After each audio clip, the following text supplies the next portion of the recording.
Being a gamer since the 80s, you learn a few things about competitiveness and the importance of immersive audio and how playing without proper headphones can be like playing a first-person shooter game without a weapon.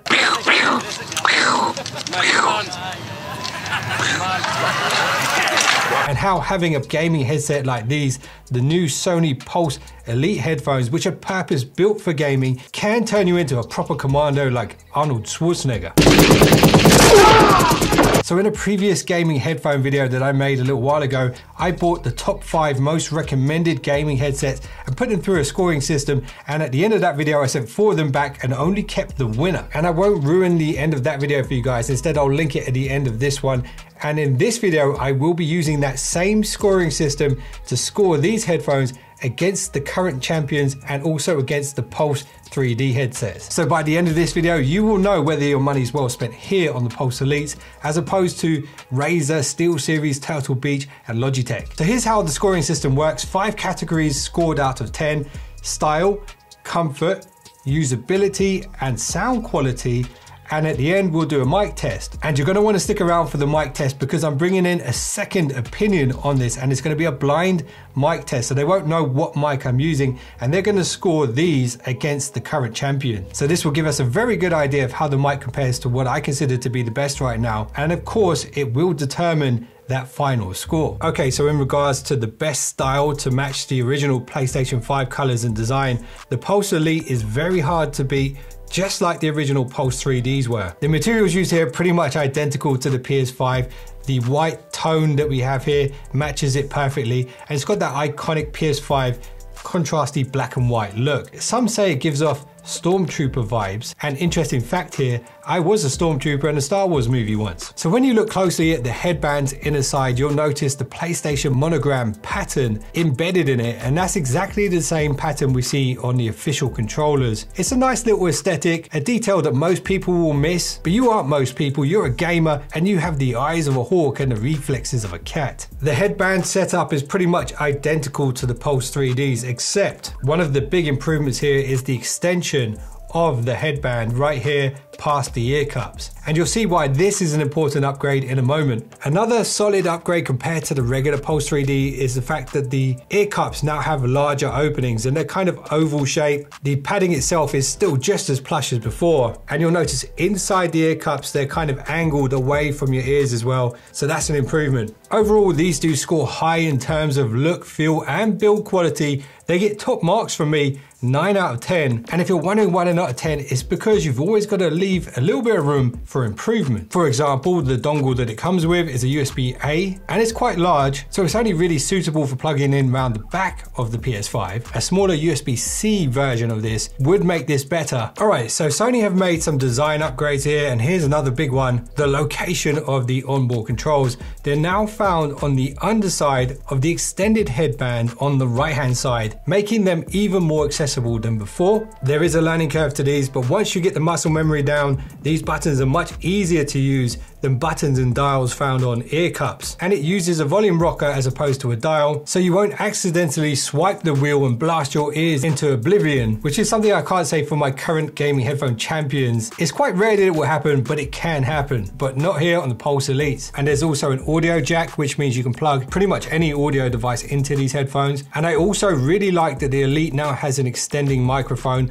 with a mute button on the end and an LED light indicator. This is a massive upgrade. But one of the greatest features here when used with PS5 is when you mute the mic here, it will mute on the pad, and you'll also get an on-screen pop-up to let you know you've muted the mic. And also when you adjust the volume here on the headset, you'll see an on-screen pop-up showing you the volume level on your screen. So the Pulse Elites definitely get bonus points for that. And of course, battery life is a very important aspect when it comes to usability. These can run for up to 20 hours on a single charge. Hopefully that will be enough time to answer that age-old question. How do you kill that has no life? How do you kill that which has no life? And when the battery eventually depletes, just a quick 10-minute quick charge can give you up to 2 hours more game time. And the last couple of significant usability features are The Bluetooth dual connect, so this means your phone and your PlayStation can be connected at the same time. And they do support Sony's proprietary PS Link for the PlayStation Portal. So in terms of usability, primarily due to the seamless integration with the PlayStation 5 software, I've got to give this a really high score of 9 out of 10. However, the score could have been even higher had the PlayStation 5 not needed the dongle to connect. So now let's talk about the sound quality, and sound is really at the heart of what Sony are all about. The foundations of their company are built on sound. So these being the elite version of the Pulse headphones, of course they're going to have better drivers than the Pulse 3Ds.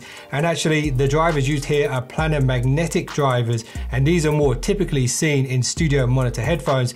So it's very clear that Sony are going for accuracy in the sound quality. And when you consider that most game designers will be wearing studio monitor headphones when designing the game's audio, it's hard to argue against this approach. The sound quality, in my opinion, is crystal clear and not too overpowering in the bass department. You get a good sense of the booms and the explosions, but definitely not quite as much bass as I've heard in other headphones. And I think when it comes to competitive gaming, you do want to hear the details in the mids and the highs as opposed to the bass just overpowering all of the other sound. The soundstage is fantastic, and it's important to remember that these are first-party PlayStation headphones, and they're one of the few headphones out there that support Sony's own Tempest 3D audio, which is best described as a spatial audio effect specifically for the PlayStation 5, and this will assist when it comes to audio cues and figuring out what directions things are coming at you from. So I'm very pleased with the overall performance on these compared to my current go-to PS5 headphones. They are equally as good, but the Tempest 3D gives them a little bit of an edge there. My current headphones do have more bass though, so they kind of balance each other out. So I'm going to give these a score of 8.5 out of 10 for the audio. Now, comfort is a very, very important aspect of any gaming headphones,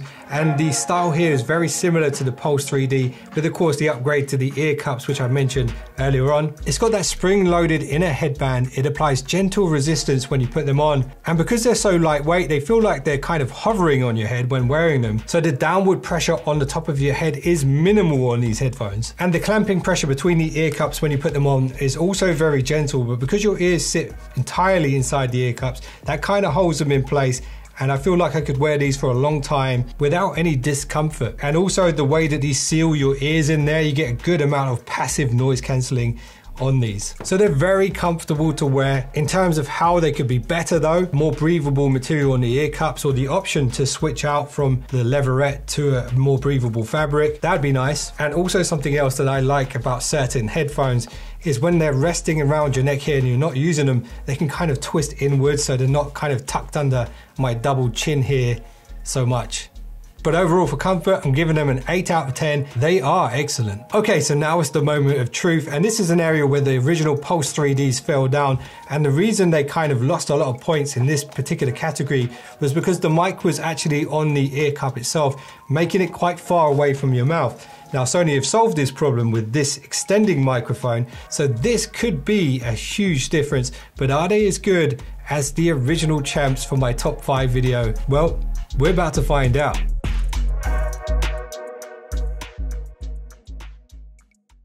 All right, welcome to the microphone segment of the video. I'm joined by my friend Yamakasi, who's going to be judging the mic quality on these two headphones. Right now, he's hearing microphone A. So Yamakasi, first of all, he has a YouTube channel, so you might want to check it out if you're a Call of Duty fan. Do you want to tell them what that's about? Yeah, hi guys. If you go and check my YouTube channel, it's No COD for Old Man. We upload daily, so check it out, please. Thanks. So this is microphone A. If you were to give this a score out of 10, what would you give it? Very crystal clear. I'd give this a 9. Okay, so now I'm using microphone B. How does this compare to the original microphone you just heard? They're very similar, but I'd say maybe this one edges it a little bit, so I'd give this one an 8.5. All right, okay, fantastic. So there we go. We have our final scores for the video. Let's see how the scores add up. So here's my final thoughts on the PlayStation Pulse Elite headphones. These headphones have been designed with one console and one handheld in mind. With other gaming headsets, they're typically designed for PC first and often reserve the best features for PC gamers. Whereas with the Pulse Elites, the best features are reserved for PlayStation gamers and PS Portal gamers. And if you're wondering whether these are worth the £129 price point, I definitely think they are. These are a top tier pair of headphones. Okay, so overall the score for the PlayStation Pulse Elite is 43.5. And now these are my official PS5 Champion headphones and my new go-to anytime I'm going to play the PlayStation. But it's not over, because here comes a new challenger. It is the Sony InZone H5 gaming headphones. Can these dethrone the Pulse Elites? Well, I don't know. Let's find out together. So make sure you're subscribed and I'll be back with that video. But for now, the Pulse Elites are my current champions. And if you guys are more into PC gaming, or you want some alternatives to these, then you should definitely check out my top 5 video that's on the screen right now. I appreciate you guys for watching this one. I will see you in the next one. Don't be late.